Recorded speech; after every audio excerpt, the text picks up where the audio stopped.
ایک چھوٹا سا شعر میں یہاں پہ کچھ بند پڑھنا چاہوں گی جو اس کی عکاسی کرتا ہے.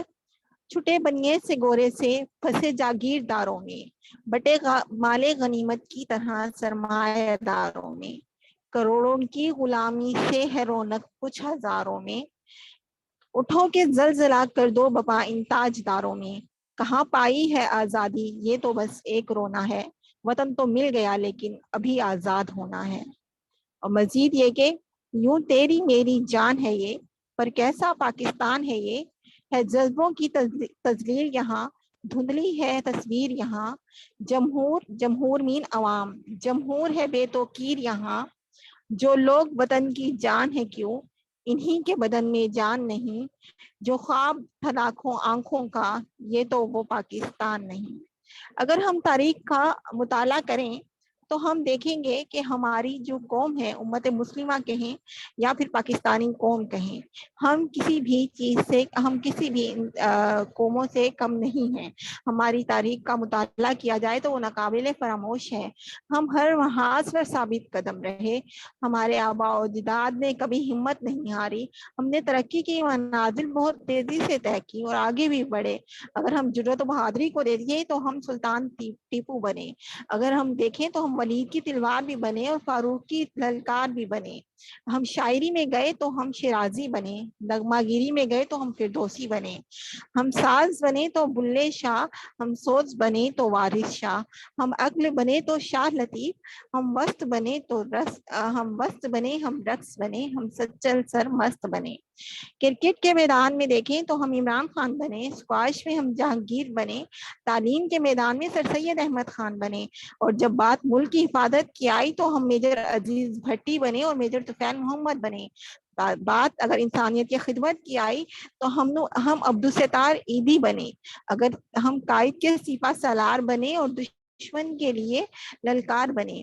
ہم نے دہشت گردی کا خاتمہ کیا, اسلام کے نام پر ہم نے پاکستان حاصل کیا. پاکستان کا مطلب کیا, ہم نے کیا سنا, بچپن سے پڑھا بھی, پاکستان کا مطلب کیا, لا الہ الا اللہ. لیکن ہم افسوس یہ ہے کہ پاکستان کی بنیاد سے لا الہ الا اللہ کو ہٹا ہی چکے ہیں. اب جب حضور صلی اللہ علیہ وآلہ وسلم نے اپنے صحابہ کرام کے ساتھ جب مکہ سے مدینہ ہجرت کی, گو کے وطن کی محبت بہت زیادہ ہوتی ہے, انسان کی فطرت میں اللہ تعالیٰ نے وطن کی محبت ڈال دی. آپ بہت زیادہ افسردہ تھے, بلکہ روئے بھی اور مکہ سے محبت کا اظہار بھی کیا.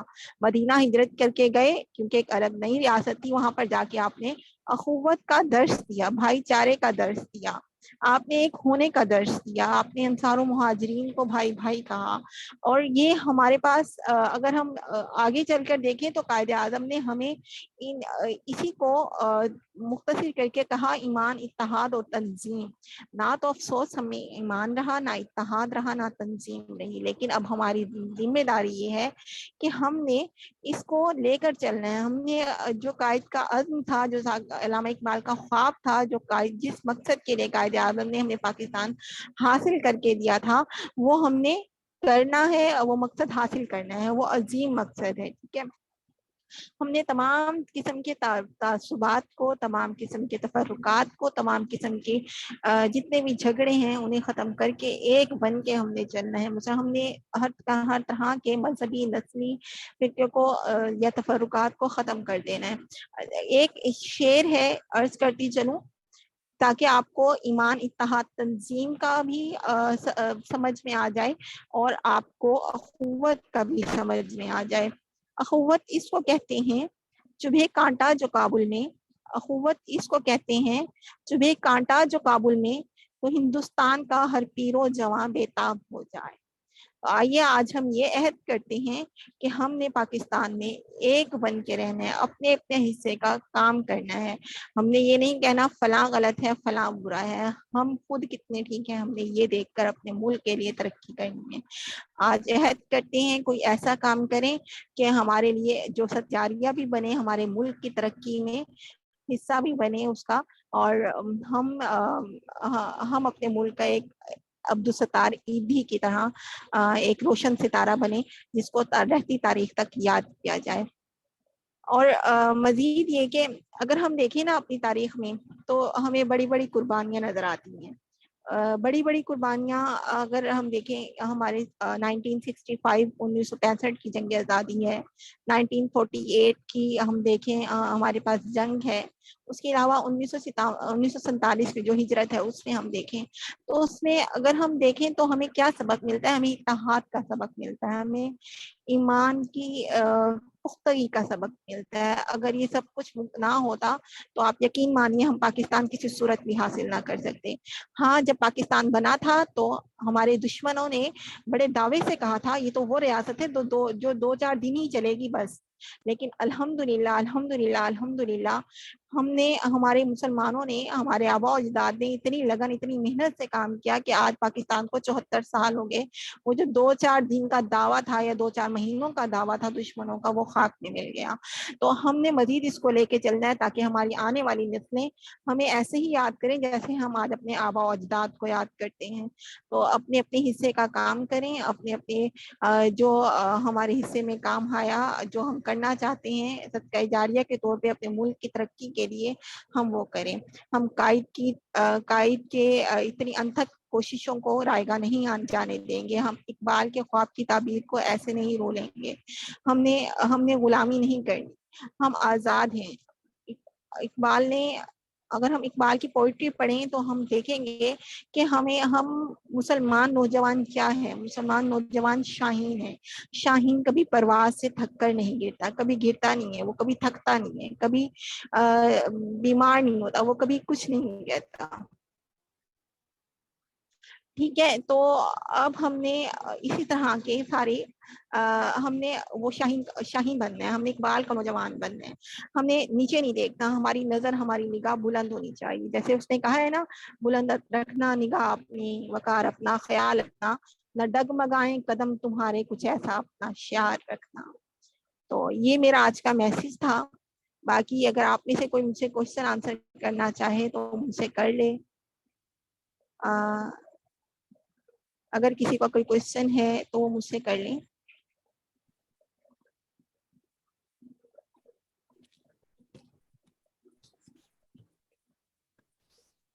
ہمیں یہ نہیں سوچنا چاہیے فرسٹ آف آل کام کرتے ہوئے کہ ہمیں کوئی مطلب اپنے ملک کے لیے اگر ہم کام کر رہے ہیں تو ہمیں کوئی اپریشیٹ کرے گا.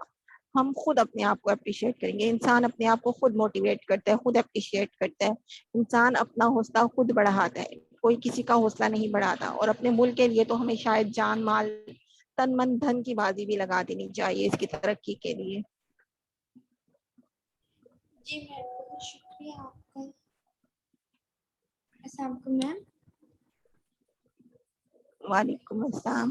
جی میم آپ کا بہت زیادہ شکریہ. آپ نے وقت نکالا ہماری ٹیم کے لیے، ہماری انسٹیٹیوشن کے لیے، اور آپ آئی، آپ نے بہت اچھی ہمیں اسپیچ دی اور لیسن بھی دیے.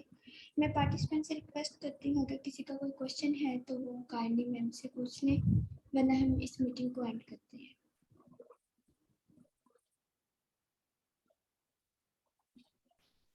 جی میم آئی تھنک سو پارٹیسپینٹ کا کوئی کوشچن نہیں ہے. اینڈ پہ اگر آپ کوئی میسج کنوے کرنا چاہتے جی میری ایک ریکویسٹ اینڈ پہ یہ ہے، جی میری ایک ریکویسٹ اینڈ پہ یہ ہے کہ اپنے حصے کا کام ضرور کیجیے گا.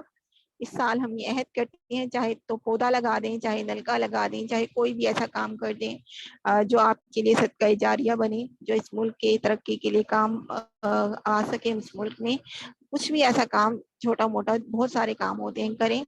اور دوسری بات یہ کہ میں ہمیشہ سے اپنے لیکچر کے اینڈ پہ ایک ہی میسج دیتی ہوں، جہاں رہیں خوش رہیں، خوشیاں بانٹتے رہیں، خوشیاں سمیٹتے رہیں. اسی کا نام ہے زندگی. ہمت مت ہاریں. زندگی بہت عظیم ہے، اللہ تعالیٰ کی بہت بڑی نعمت ہے، اس کو خوشی خوشی گزاریں. اور اللہ تعالیٰ آپ سب کا حامی و ناصر ہے. بہت شکریہ. آمین. بہت شکریہ میم ایک دفعہ پھر سے. اوکے میم، اللہ حافظ. اللہ آپ کو بھی ہمیشہ خوش رکھے، صحت مند رکھے. اللہ حافظ ایوری ون.